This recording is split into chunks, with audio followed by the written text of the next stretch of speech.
किसी को भी उम्मीद नहीं थी कि यूक्रेन की हर तरह से, जी हां, हर तरह से मदद करने वाले अमेरिका और नेटो के 32 देश अब जेलेंस्की के खिलाफ बगावत कर देंगे।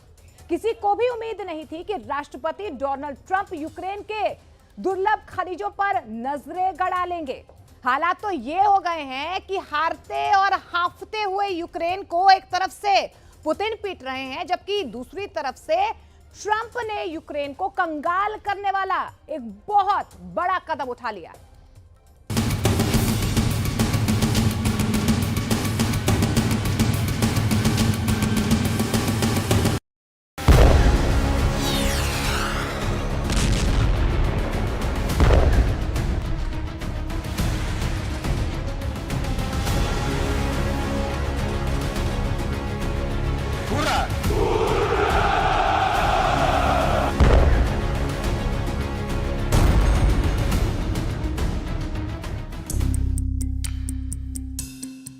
यूक्रेन से नेटो की बगावत, नेटो के साथ पुतिन ने पलटी बाजी। एक कहावत है, जंग और मोहब्बत में सब जायज है। रूस यूक्रेन जंग में कुछ ऐसा ही चल रहा है। जो नेटो अभी तक यूक्रेनी सेना को अरबों डॉलर के हथियार देने में जुटा है, अब वहीं 32 देशों से बना नेटो जेलेंस्की के यूक्रेन के साथ बगावत करने पर तुला है। ये सनसनीखेज दावा रूस की विदेशी खुफिया सेवा यानी SVR ने किया है। हम आपको इस हैरान करने वाली खबर की पूरी डिटेल्स दिखाएंगे कि कैसे राष्ट्रपति पुतिन ने एक झटके में बाजी पलट दी है। साथ ही हम आपको ये भी दिखाएंगे कि महज 18 घंटे पहले राष्ट्रपति डोनाल्ड ट्रंप ने राष्ट्रपति जेलेंस्की से क्यों कहा कि अगर यूक्रेन अपने दुर्लभ खनिज भंडार अमेरिका को दे देगा, तभी अमेरिका यूक्रेन की युद्ध में मदद करेगा। ट्रंप ने राष्ट्रपति जेलेंस्की को अपने ट्रैप में बुरी तरह से फंसा लिया है। यानी एक तरफ नेटो यूक्रेन के खिलाफ बगावत कर रहा है, तो वहीं दूसरी तरफ राष्ट्रपति ट्रंप अब यूक्रेन को जंग के नाम पर ब्लैकमेल कर रहे हैं। इसके साथ आप देखेंगे कि कैसे पुतिन बहुत जल्द यूक्रेन के 25% इलाके पर कब्जा करने जा रहे हैं। हम आपको दिखाएंगे कि अमेरिका से लेकर नेटो के 32 देश अचानक यूक्रेन के खिलाफ क्यों होते जा रहे हैं। यूक्रेन को मार रहा रूस, मैदान छोड़कर भागा नेटो। 35 महीने से ज्यादा की जंग रूस यूक्रेन के बीच हो चुकी है। 24 फरवरी 2025 के बाद रूस यूक्रेन युद्ध चौथे साल में प्रवेश कर जाएगा। इतने वक्त में अमेरिका, जर्मनी, फ्रांस, ब्रिटेन समेत नेटो के 32 देशों ने अरबों खरबों डॉलर के हथियार यूक्रेनी सेना को दिए। दुनिया के सबसे बेहतरीन टैंक, तोप, मिसाइलें और एयर डिफेंस यूक्रेन को मिले, लेकिन उसके बावजूद यूक्रेनी सेना रूसी सेना को हरा नहीं पा रही है। यहाँ तक कि यूक्रेन को अमेरिका और ब्रिटेन से मिली लंबी दूरी की मिसाइलें भी रूस को जरा भी झुका नहीं पाई। बल्कि हालात ये हो गए हैं कि रूस 3 साल की जंग में यूक्रेन के 22% इलाके पर पूरी तरह से कब्जा कर चुका है। जबकि कुछ रिपोर्ट्स में ये भी दावा किया गया है कि रूस किसी भी कीमत पर अब युद्ध विराम नहीं चाहता है और न ही राष्ट्रपति जेलेंस्की को यूक्रेन का संवैधानिक और बड़ा नेता मानता है। हालात तो ये हो गए हैं कि अब नेटो देशों में शामिल हंगरी, तुर्की जैसे देश पुतिन के समर्थन में खुलकर सामने आ चुके हैं। हंगरी तो साफ कर चुका है कि यूक्रेन हारा हुआ युद्ध लड़ रहा है, जबकि अब रूस की विदेशी खुफिया सेवा यानी SVR ने दावा किया है, जिसने यूक्रेनी नागरिकों और राष्ट्रपति जेलेंस्की के होश उड़ा दिए हैं। जरा देखिए रूस की विदेशी खुफिया सेवा यानी SVR अब क्या दावा कर रही है। रूस की विदेशी खुफिया सेवा यानी SVR ने 3 फरवरी को दावा किया है कि नेटो के सदस्य देश यूक्रेन के राष्ट्रपति व्लादिमीर जेलेंस्की को बदनाम करके उन्हें सत्ता से बेदखल करने की कोशिश में पूरी तरह से जुट चुके हैं। नेटो यूक्रेन में सत्ता परिवर्तन के लिए तेजी से काम कर रहा है। SVR की प्रेस सेवा का दावा है कि नेटो सैन्य गठबंधन यूक्रेनी राष्ट्रपति पर गोला बारूद की खरीद में बड़े घोटाले का आरोप लगाने जा रहा है। SVR के मुताबिक राष्ट्रपति जेलेंस्की ने नेटो की तरफ से आवंटित धन से $1.5 बिलियन का गलत इस्तेमाल किया है, जो कहीं ना कहीं बड़ा सैन्य घोटाला है। नेटो सदस्य देशों का यह भी मानना है कि यूक्रेनी सेना बहुत जल्द रूसी सेना के बढ़ते हमले को रोकने में पूरी तरह से नाकाम हो जाएगी। रूस की SVR का यहां तक दावा है कि फिर नेटो ने युद्ध के मैदान में जेलेंस्की के नेतृत्व को पूरी तरह से खत्म करने के लिए यूक्रेन में आपातकालीन चुनाव कराने की साजिश रच दी है। रूस की एसवीआर का ये भी कहना है कि नेटो को अब पूरी तरह से लगने लगा है कि राष्ट्रपति डोनाल्ड ट्रंप यूक्रेन को सैन्य सहायता देने को बिल्कुल भी तैयार नहीं है। यानी नेटो के बाकी देशों को अपने दम पर यूक्रेन की सैन्य मदद करनी होगी, जिसके लिए अब नेटो बिल्कुल भी तैयार नहीं दिख रहा है। रूस की एसवीआर का ये भी दावा है कि नेटो युद्ध विराम चाहता है, लेकिन राष्ट्रपति जेलेंस्की की जिद के चक्कर में युद्ध विराम नहीं हो पा रहा है। इसलिए नेटो अब जेलेंस्की को यूक्रेन की सत्ता से हटाने की साजिश रच चुका है।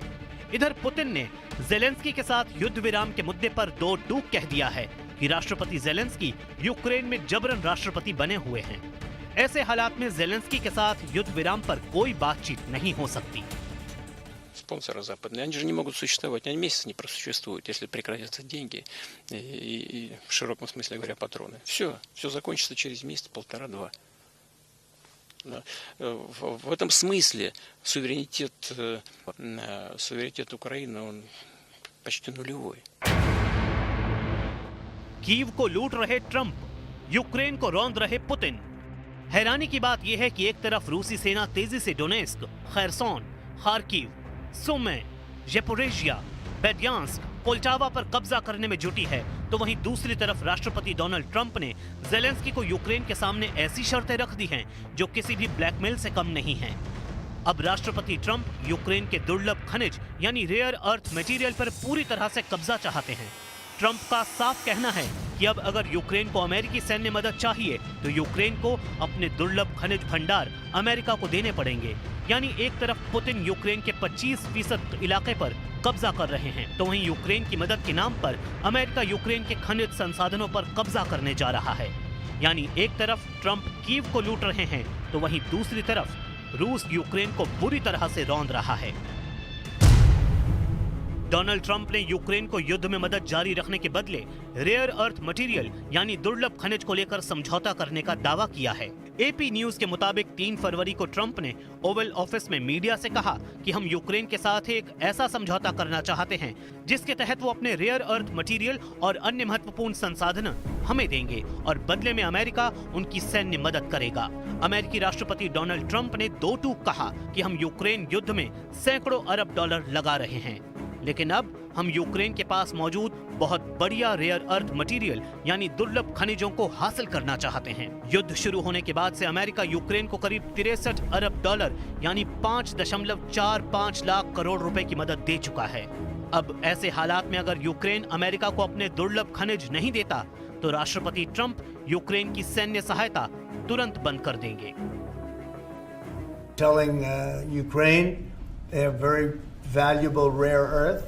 We want what we put up to go in terms of a guarantee. We want a guarantee. We're handing them money hand over fist. We're giving them equipment. European is not keeping up with us. We're looking to do a deal with Ukraine where they're going to secure what we're giving them with their rare earth and other things. अब ऐसे हालात में सवाल उठता है कि रूस Ukraine जंग में क्या सब कुछ पुतिन ही तय करेंगे? क्या वाकई में ट्रंप भी पुतिन के ट्रैप में फंस चुके? जो हालात दिख रहे हैं उससे साफ है कि यूक्रेन जंग पर पुतिन ने ट्रंप को आईना दिखा दिया है। पुतिन को अच्छी तरह से एहसास हो चुका है कि अगर कुछ महीने जंग और चली तो यूक्रेन न सिर्फ युद्ध हारेगा बल्कि पूरी तरह से कंगाल हो जाएगा। अब आप ये भी जान लीजिए कि 35 महीने से ज्यादा की जंग में यूक्रेन की कंगाली के क्या आंकड़े हैं। नवंबर 2024 में विश्व बैंक की रूस यूक्रेन जंग पर हैरान करने वाली रिपोर्ट सामने आई है, जिसके मुताबिक रूस के हमले से यूक्रेन को सीधे तौर पर 152 अरब डॉलर यानी करीब 13 लाख करोड़ रुपए का नुकसान हो चुका है। यूनाइटेड नेशंस का कहना है कि यूक्रेन को दोबारा खड़े होने में कई साल लग जाएंगे और इसके लिए करीब 486 अरब डॉलर यानी करीब 41 लाख करोड़ रुपए की जरूरत होगी। यूक्रेन संसद की बजट कमेटी के हेड रॉक्सोलाना का अनुमान है कि युद्ध के दौरान यूक्रेन को रोजाना 14 करोड़ डॉलर यानी करीब 1200 करोड़ रुपए का नुकसान हुआ है।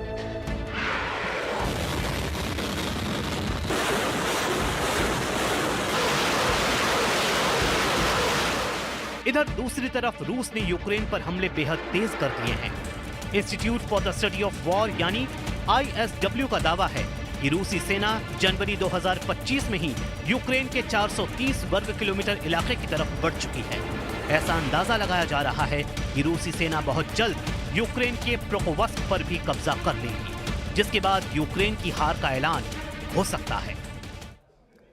अमेरिका की मीडिया में ईरान को लेकर एक ऐसी रिपोर्ट आई है जिससे नेतन्याहू और डोनाल्ड ट्रंप दोनों परेशान नजर आ रहे हैं। दोनों ही लीडर की मुलाकात पर ईरान की भी नजर बनी हुई है।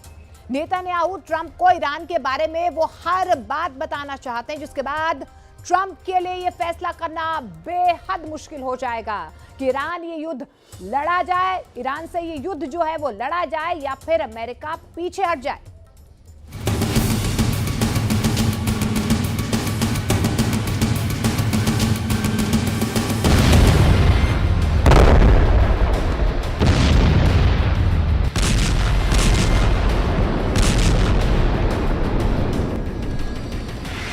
बेंजामिन नेतन्याहू और डोनाल्ड ट्रंप की इस वक्त की सबसे बड़ी टेंशन गाजा नहीं, हमास नहीं, हिजबुल्लाह नहीं, तुर्की नहीं, जुलानी नहीं, बल्कि ईरान है। और ईरान से ज्यादा इजराइल के दावे मुताबिक उसके एटम बम वाला प्रोग्राम है। अमेरिका की जमीन पर नेतन्याहू बहुत बड़े एजेंडे के साथ पहुंचे हैं और अब ईरान को लेकर 2025 की सबसे हॉट रिपोर्ट ने इजराइल के साथ साथ अमेरिका के कान भी खड़े कर दिए हैं। रिपोर्ट ऐसी कि पूरी दुनिया हक्की बक्की है। एक नए युद्ध का खौफ फिर से फैलने लगा है। ईरान और इजराइल की टक्कर सामने नजर आ रही है। इसकी बड़ी वजह है अमेरिकी अधिकारियों का एक विस्फोटक दावा। अमेरिका के खुफिया अधिकारियों का मानना है कि ईरान में वैज्ञानिकों की एक सीक्रेट टीम एटम बम बनाने के लिए बहुत तेजी से काम कर रही है। सवाल है कि क्या यह ईरान का शॉर्टकट एटम बम है? सवाल है कि क्या ईरान बड़े परमाणु बम की जगह शॉर्टकट रास्ता अपनाकर छोटा एटम बम बना रहा है? सबसे पहले अमेरिका के अखबार न्यूयॉर्क टाइम्स पर यह खबर छपी और उसके बाद पूरी दुनिया में यह रिपोर्ट वायरल हो गई। अमेरिका से लेकर यूरोप और इजराइल की मीडिया में यही खबर हेडलाइन बन चुकी है। ईरान भी इस वक्त बहुत आक्रामक है और उसने जनवरी में 4 युद्धाभ्यास करके इस बात का सिग्नल दे दिया है कि अब उस पर हमला हुआ तो पूरा पश्चिम एशिया जलेगा। इजराइल और अमेरिका के अड्डों को तो पूरी तरह तबाह कर दिया जाएगा। न्यूयॉर्क टाइम्स की रिपोर्ट में कहा गया कि मुमकिन है कि पेजेशकियान और ईरान के विदेश मंत्रालय को एटम बम वाले सीक्रेट के बारे में जानकारी न हो, क्योंकि ईरान और परमाणु कार्यक्रम की पूरी निगरानी IRGC यानी रिवॉल्यूशनरी गार्ड्स के पास है, जिस पर अली खामनेई का हुक्म चलता है। रिपोर्ट में अमेरिकी अधिकारियों के हवाले से कहा गया है कि ईरान के सर्वोच्च नेता अली खामनेई ने अभी परमाणु बम बनाने का आखिरी फैसला नहीं किया है, यानी खामनेई ने बटन अभी दबाया नहीं है। क्या इसे इजराइल और अमेरिका के लिए राहत वाली बात माना जाए? बिल्कुल नहीं, क्योंकि खामनेई ने मंजूरी नहीं दी है। इसका मतलब साफ है कि ईरान को पता है कि परमाणु बम कैसे बनाना है, वो पूरी तरह तैयार है। उसे खामनेई का ही इंतजार है। ईरान युद्ध को लेकर किस बड़े पैमाने पर तैयारी कर चुका है, इसको जरा ऐसे समझिए। जब बेंजामिन नेतन्याहू ने अमेरिका जाकर डोनाल्ड ट्रंप से बहुत ही सीक्रेट मीटिंग करने की तैयारी की, ठीक उसी वक्त ईरान के राष्ट्रपति मसूद पेजेशकियान ने तेहरान में एक अड्डे पर जाकर वो मिसाइल देखी जिसके टारगेट पर है इजराइल। पेजेशकियान ने ईरान की मिसाइल पावर को देखा और दुनिया को भी दिखाया कि वो कौन से हथियारों से इजराइल और अमेरिका के अड्डों को तबाह करने की ताकत रखते हैं। इसलिए ट्रंप और नेतन्याहू के सामने चुनौती बहुत बड़ी है। अमेरिका की मीडिया में जो भी रिपोर्ट छप रही है, उसे लेकर किसी गंभीर नतीजे पर पहुंचने और उस पर फैसला लेने से पहले ट्रंप और नेतन्याहू को 1000 बार सोचना होगा। एक शॉर्टकट एटम बम ईरान का बहुत बड़ा एजेंडा बन सकता है, क्योंकि इसी शॉर्टकट एटम बम को देखकर ईरान के दो बड़े दुश्मन इजराइल और अमेरिका उस पर हमला करने से कतराएंगे। नेतन्याहू और ट्रंप की मीटिंग में ईरान की बात होनी है, बाकी मुद्दे तो बस दिखाने के लिए हैं। Can confirm that Prime Minister Netanyahu will be here on Tuesday, February 4th, for a working meeting and visit with the president. And I'm sure you will all be here, very excited to cover that visit. Iran की military power पर लगातार नजर रख रही America की खुफिया agency पिछले कुछ वक्त से तेहरान से लेकर नतांज और इस्फहान से लेकर फोर्दो तक ईरान के सभी परमाणु अड्डों को बहुत गौर से देख रही है। बाइडेन की सरकार के दौरान ईरान के परमाणु कार्यक्रम को लगातार ट्रैक किया गया और अब ट्रंप की सरकार में अमेरिका पर प्रेशर बढ़ता जा रहा है। नेतन्याहू अमेरिका के दौरे पर आने से पहले ये बात साफ कर चुके हैं कि वो ईरान के पास परमाणु बम बर्दाश्त नहीं करेंगे, चाहे इसके लिए कोई भी कीमत क्यों न चुकानी पड़े। איננו מסירים את עינינו מאיראן שמאיימת להשמיד אותנו, ואנחנו נחושים למנוע מאיראן להשיג נשק גרעיני וגם נשק אחר שיכול לאיים על ערינו ועל יישובינו. इससे पहले दावा किया गया था कि इजराइल के फाइटर जेट्स ने ईरान के परमाणु अड्डों को टारगेट किया था और अब इजराइल के फाइटर जेट लगातार ऐसी मिसाइल से लैस किए जा रहे हैं जो ईरान के परमाणु अड्डों तक हमला कर सके। जब 1 अक्टूबर को ईरान ने इजराइल पर 200 बैलिस्टिक मिसाइल दागी थी, तब इजराइल का पूरा डिफेंस सिस्टम चरमरा गया था। ईरान के इस हमले का बदला लेने के लिए इजराइल ने 25 दिन बाद 26 अक्टूबर को ईरान के ठिकानों पर बमबारी की और तब ईरान के परमाणु अड्डों के आसपास एयर डिफेंस सिस्टम तबाह कर दिए थे।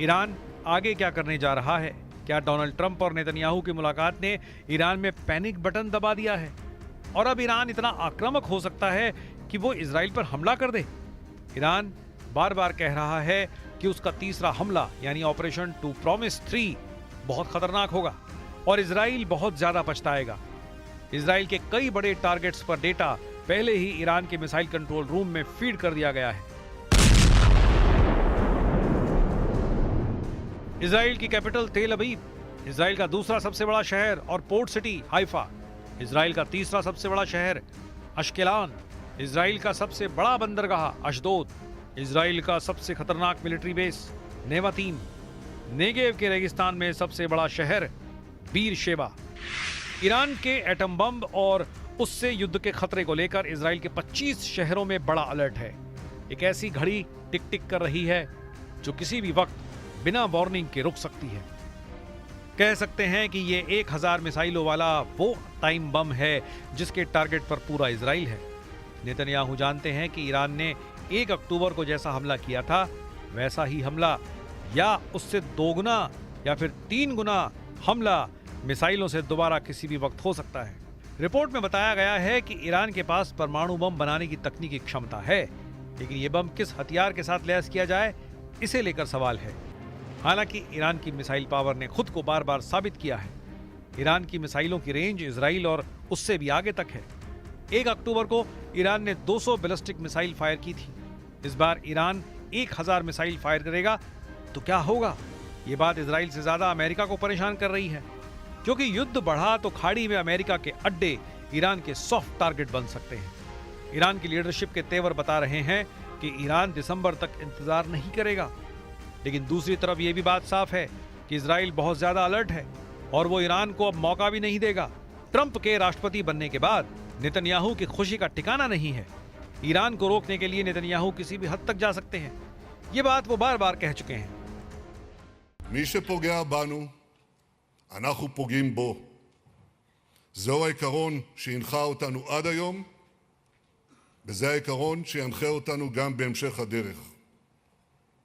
התקיפה באיראן הייתה מדויקת ועוצמתית. नेतन्याहू रोज अपने वॉर कैबिनेट से बात करते हैं, अपने एयर डिफेंस से लेकर मिसाइल डिफेंस वाले महकमे को अलर्ट करते हैं ताकि ईरान को काउंटर किया जा सके। वैसे अब इजराइल के सामने गाजा के बाद वेस्ट बैंक एक बड़ा फ्रंट बनकर उभर रहा है, क्योंकि वेस्ट बैंक में पिछले एक महीने से जारी इजरायली ऑपरेशन में अब नेतन्याहू को झटके लगने शुरू हो गए हैं। इस हेलीकॉप्टर में उन 6 लोगों को लाया गया है जो वेस्ट बैंक में एक चेक पॉइंट के पास शूटिंग में घायल हुए थे। इजरायली फोर्स ने हमलावरों को मार गिराया, लेकिन ये तस्वीरें बता रही हैं कि इजराइल में इमरजेंसी वाला सायरन बंद होने का नाम नहीं ले रहा है। फिलहाल 2025 की शुरुआत में ही इजराइल और ईरान टकराते हुए नजर आ रहे हैं। नेतन्याहू का अमेरिकी दौरा और ट्रंप का आक्रामक रवैया, दोनों का मिशन ईरान बहुत ज्यादा खतरनाक नजर आ रहा है। ईरान कह चुका है कि उसके परमाणु अड्डे पर हमले का मतलब है वर्ल्ड वॉर। ईरान ये वार्निंग बार बार दे चुका है और लगातार दे रहा है। इसलिए क्या इजराइल ऐसा कदम उठाएगा जो बड़े युद्ध की शुरुआत कर दे? नेतन्याहू ने इससे कभी इनकार नहीं किया है। इजराइल और ईरान के बीच तनाव बहुत ज्यादा है और इस बीच ईरान के परमाणु कार्यक्रम वाली खबर ने युद्ध के खतरे को बुलंदी पर पहुंचा दिया है।